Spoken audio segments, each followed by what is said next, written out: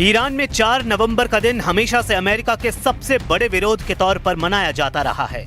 अब अमेरिका और इजराइल के खिलाफ ईरान की जीरो टॉलरेंस की नीति के पीछे उसकी सेना है, उसकी मिसाइल पावर है और इसी की बुनियाद पर ईरान पश्चिम एशिया में इन दोनों बड़ी ताकतों को चैलेंज करता रहा है।